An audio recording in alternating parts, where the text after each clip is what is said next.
Los Mercedes-Benz fueron los coches que iniciaron la era del automóvil. Desde 1886 han cambiado muchas cosas, pero dicen que el espíritu de Gottlieb Daimler y Karl Benz pervive en todos ellos.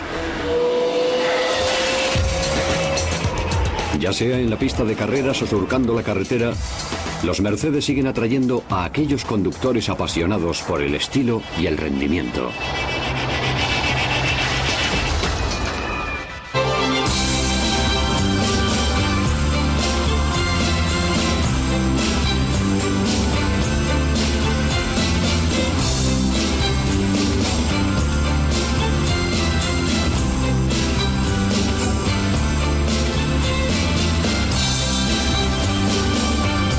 Grandes coches.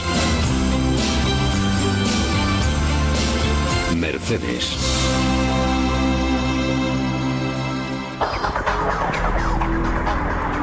La historia de Mercedes-Benz se basa en la calidad, en el rendimiento y en la lucha por mantener un estándar de excelencia que comenzó hace más de un siglo con las palabras de Gottlieb Daimler: lo mejor o nada.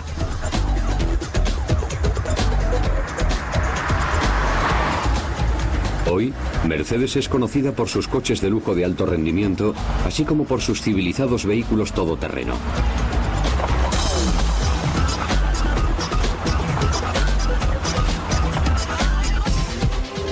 Aunque la empresa tiene la vista puesta en el futuro, nunca ha olvidado su pasado. Gottlieb Daimler fue el primero que descubrió una amplia variedad de usos para los motores de combustión interna de gasolina. El éxito de su primer vehículo, una motocicleta, le convenció de que instalar un motor en un carruaje le permitiría reemplazar al caballo.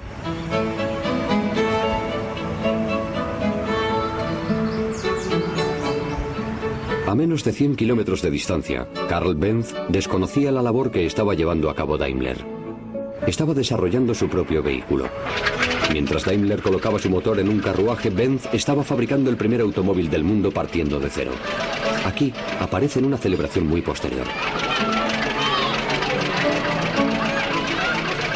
Se condujo por primera vez a finales de 1885 y en el aniversario del día que Benz patentó su motomóvil.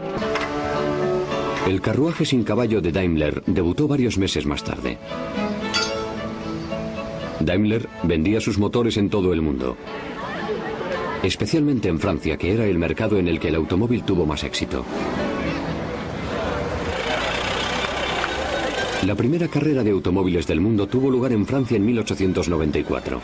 En el acontecimiento intervinieron muchos vehículos que funcionaban con gasolina y vapor y que recorrieron los 125 kilómetros que separan París de Rouen.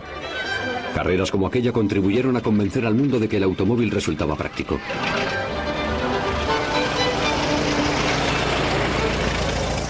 Los primeros ganadores conjuntos del premio fueron Peugeot y Panhard, y ambos llevaban motores Daimler.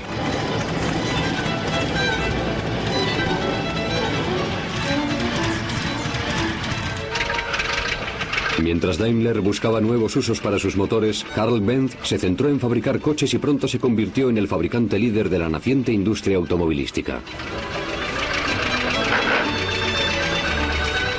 En 1900, Benz ya había fabricado más de 2000 vehículos y se había convertido en el mayor productor de coches del mundo. A principios del siglo XX, los coches no eran más que juguetes para los ricos, a quienes gustaba exhibir sus trofeos en elegantes desfiles que se organizaban en centros de vacaciones como Niza o Baden-Baden. Les proporcionaban la ocasión de deslumbrar al común de los mortales.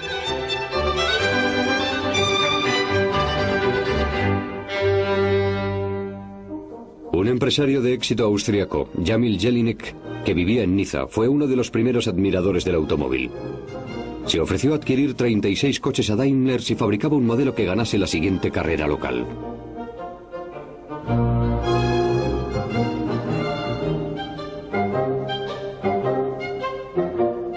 Por realizar un pedido tan grande, Jelinek se reservó el derecho de llamar al nuevo coche como su hija, Mercedes. Los innovadores y técnicamente avanzados coches pronto dominaron los acontecimientos deportivos de Niza. Se dijo que eran los automóviles del mañana. Había comenzado la era Mercedes.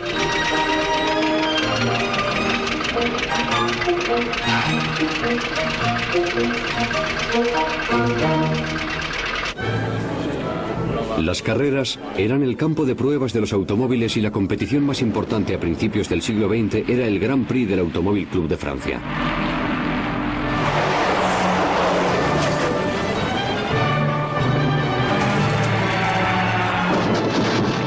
La multitud se arremolinaba para contemplar a los atrevidos pilotos arriesgar su vida y se maravillaba ante sus máquinas.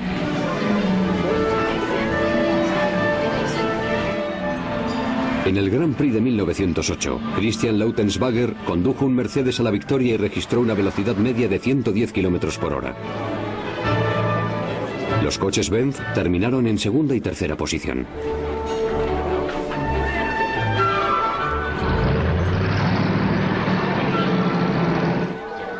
Mercedes volvió a barrer en el Grand Prix de 1914, en el que se alzó con las 3 primeras posiciones. Pero las victorias alemanas recibieron una fría respuesta por parte del público francés. Ya se presentía la guerra, que comenzaría solo un mes después.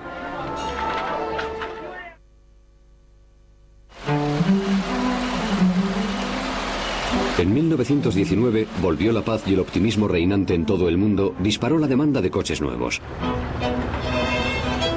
Las técnicas de producción en serie de Henry Ford empezaron a propagarse por Europa. Aunque Alemania se encontraba económicamente hundida, contaba con más de 80 fabricantes de coches. Desgraciadamente, muy pocos alemanes podían permitirse un coche. Para poder sobrevivir, los 2 pioneros de la industria, Daimler y Benz, decidieron sumar fuerzas. La nueva empresa Daimler-Benz se creó en 1926. El origen de la famosa estrella de 3 puntas no está muy claro. Unos creen que se trata de la estrella de la suerte de Gottlieb Daimler. Otros creen que se refería a los viajes por tierra, mar y aire. Se combinó con la corona de laurel de Benz y el nombre de Mercedes-Benz acabó adornando una serie creciente de modelos.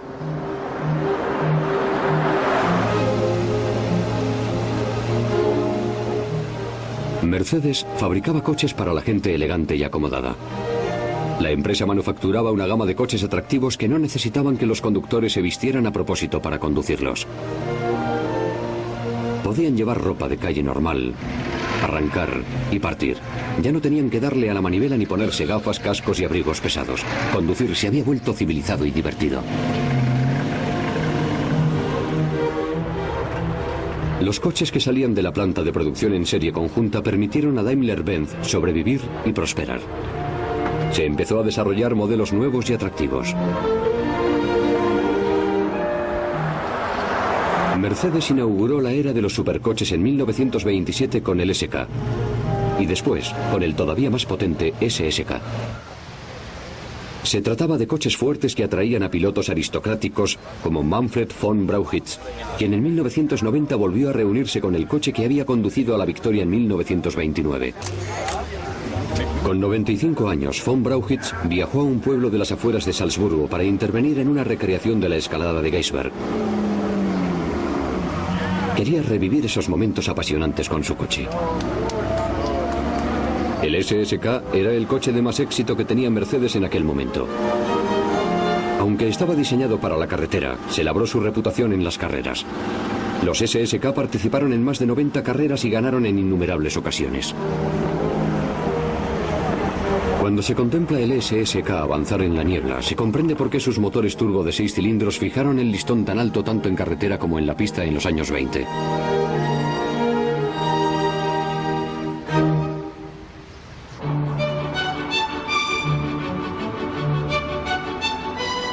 Mientras el SSK ganaba carreras, se estaba gestando una nueva generación de coches de pasajeros. En 1934, Mercedes lanzó el Roadster 500K Special, que en la actualidad constituye uno de los coches del mundo más codiciados por los coleccionistas.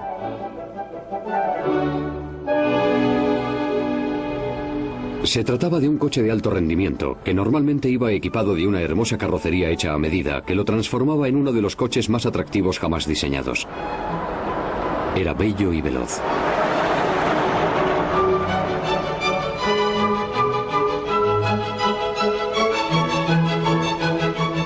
Tenía un potente motor de 8 cilindros y 5 litros que generaba una potencia de 100 caballos.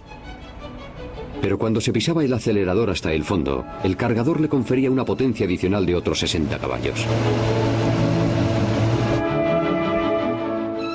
Este 500K de 1936 fue adquirido originalmente en Inglaterra por un acaudalado corredor de seguros que lo vio expuesto en el Salón del Automóvil Olympia de Londres. El coche pasó por sucesivos propietarios y en 1956 lo compró un carnicero. Lo condujo solo durante un año porque después empezó a sufrir pequeños fallos mecánicos. En lugar de repararlo, lo guardó en una caseta detrás de su casa y no volvió a tocarlo. El coche fue redescubierto en 1988 en bastante malas condiciones. Estaba oxidado y los ratones habían agujereado los asientos y roído la tapicería. A pesar de su mal estado, un coleccionista privado pagó unos 2 millones de euros por él.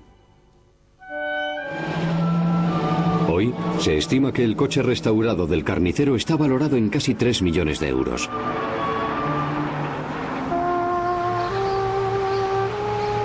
En 1936, Mercedes presentó un nuevo modelo turbo, el 540K. Era el paso natural a seguir después del 500K. Se trataba básicamente del mismo coche, pero con un motor más grande, con más caballos de potencia. Una vez más, diferentes carroceros diseñaron espectaculares carrocerías a medida para este modelo singular. En la segunda mitad de los años 30, el 540K era el vehículo de gama más alta de Mercedes. Hoy en día estos coches, muy solicitados por los coleccionistas serios y ricos, cuestan millones de euros. El 500K y el 540K representaron un máximo al que solo aspiraba la gente que podía permitirse los mejores coches y los más rápidos.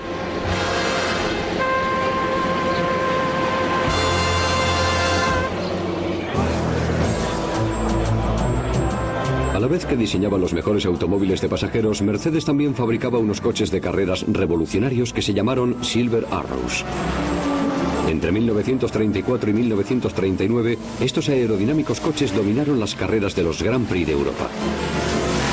Estaban hechos de materiales exóticos que resultaban demasiado caros para los coches de pasajeros de la empresa, pero que proporcionaban a los potentes coches de carreras una ventaja clave en el rendimiento. Una versión especialmente preparada del Silver Arrow fijó el récord del mundo de velocidad en 429 km por hora en 1938.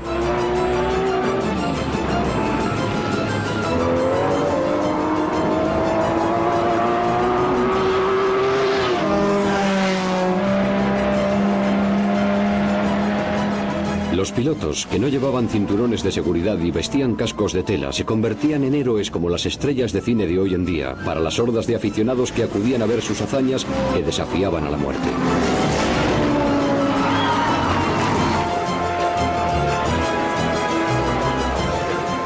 Todo acabó cuando se desencadenó la guerra en Europa.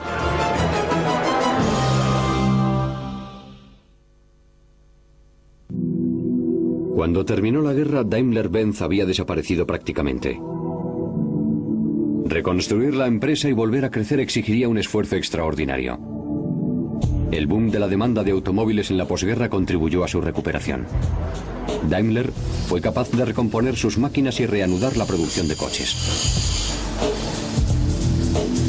Atrajo a una mano de obra cualificada que agradeció tener la oportunidad de reconstruir la empresa.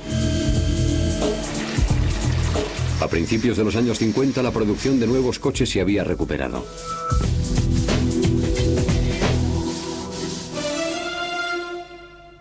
La empresa fabricaba coches para distintos presupuestos. Para quienes podían permitirse el lujo y el alto rendimiento, estaba el 300S. Su motor de 3 cilindros y 3 litros enseguida se exprimió al máximo y dio vida al espectacular 300 SL, siglas de Deportivo Ligero en alemán. El 300 SL entró en escena en 1952. Su motor de alta revolución se instaló tanto en cupés como en deportivos. Este modelo ganó o quedó en segunda posición en todas las grandes carreras en las que participó, incluidas Le Mans y la apabullante carrera panamericana de 35.000 kilómetros de recorrido. Fue un regreso a la competición triunfal. En 1954 Mercedes ya estaba lista para entrar en el circuito de Fórmula Grand Prix con el W196. este modelo debutó en el Grand Prix de Francia y copó los 2 primeros puestos.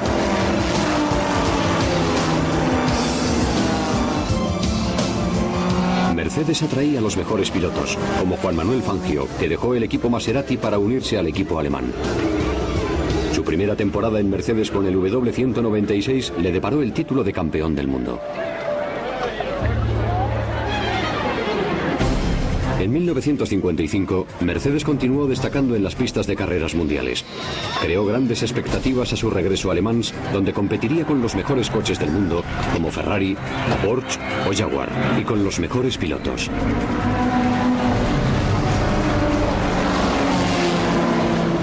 La célebre carrera europea congregó a más de 250.000 espectadores.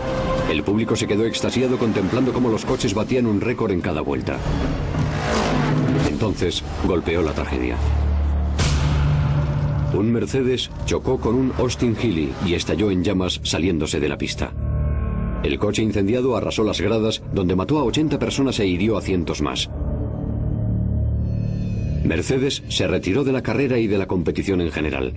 La empresa tardaría 40 años en volver a la Fórmula Grand Prix. Pero las carreras inspiraron la creación de un nuevo coche. Utilizaba el mismo chasis tubular y estilo de carrocería que los coches de la carrera panamericana. Un volante ajustable ayudaba a los pilotos a entrar y salir. Llevaba un motor de inyección de 3 litros que lo convertía en una estrella. Había nacido el 300 SL. Sus distintivas alas de gaviota lo convirtieron en uno de los coches más espectaculares de su época. Aunque Mercedes se había retirado de las carreras, había propietarios privados que competían con el 300 SL en circuitos de todo el mundo. Su pedigrí como coche de carreras le ayudaba a sobresalir entre la competencia. Y su velocidad máxima de 256 km por hora le convertía en un serio adversario de los Corvette y otros coches de carreras de la época. Se convirtió en un objeto de culto para las celebridades y los aficionados a los coches. Muchas de las 1.400 unidades del modelo 300 SL que se fabricaron han sobrevivido hasta la actualidad.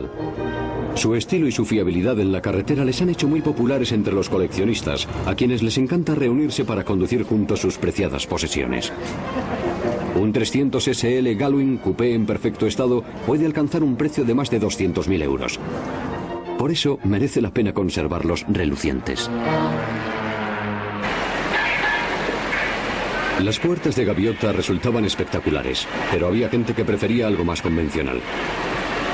En los modelos deportivos 190 SL y 300 SL, las revolucionarias alas de gaviota fueron reemplazadas. Algunos tenían capota dura desmontable. Estas nuevas versiones también resultaron muy populares y codiciadas por los coleccionistas. A finales de los años 50, Daimler-Benz estaba trabajando en un sustituto para su famosa línea de berlinas. Era una línea que había dado grandes satisfacciones a la empresa, pero necesitaba modernizarse.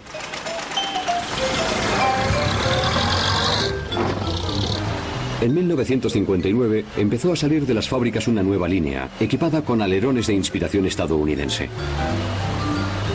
Hoy, a estos coches se les llama los modelos con aletas. Pero su aspecto más relevante se encontraba bajo la elegante y espaciosa carrocería. Eran coches que marcaron un antes y un después en lo que concierne a medidas de seguridad. Fueron los primeros modelos en cuya fabricación se utilizó un proceso patentado para reforzar el compartimento de pasajeros y detectar zonas de impacto delanteras y traseras. Estas zonas de impacto absorbían la fuerza del choque y creaban una zona de seguridad para los ocupantes del coche. No se convirtieron en un diseño común en la industria hasta bastantes años después.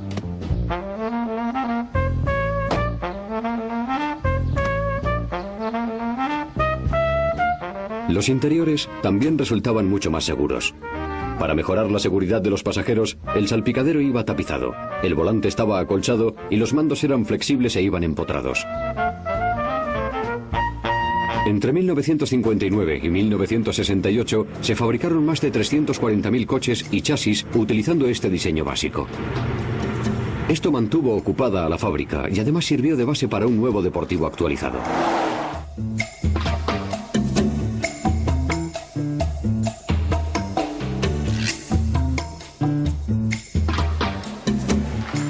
El nuevo 230 SL se presentó a los medios en 1963. Fue un modelo que tuvo que luchar por eclipsar a sus legendarios predecesores, el 300 SL y el 190 SL. Además, existía la dificultad añadida de que se trataba de una solución de compromiso. No era ni un coche deportivo de alto rendimiento ni una cómoda berlina de boulevard. Tenía un poco de ambos.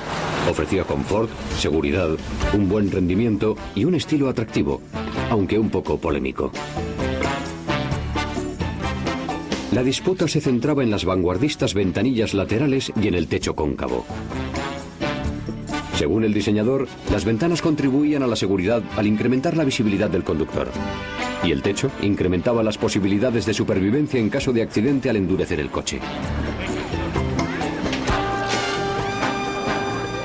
Al principio la gente no estaba muy segura de qué pensar cuando veía uno por la calle. Nadie puede negar que los coches llamaban la atención.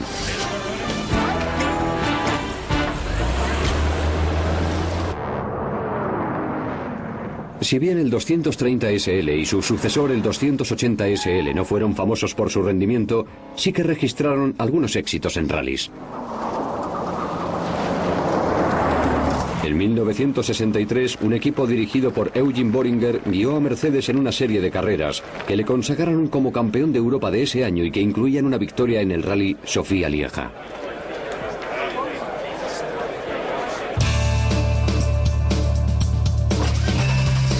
En 1971 se lanzó un nuevo deportivo, el 350 SL, que continuaba la tendencia al aumento de la seguridad, el confort y el lujo de toda la línea de productos de la empresa. El bajo consumo también era una preocupación a causa del incremento del precio de la gasolina. Aupados en el lujo y el rendimiento, estos modelos ocuparon un nicho de mercado que ninguna otra empresa sabía satisfacer. Mercedes continuó manteniendo su liderazgo en esa categoría con el 500 SL, otro coche diseñado con el lujo deportivo en mente.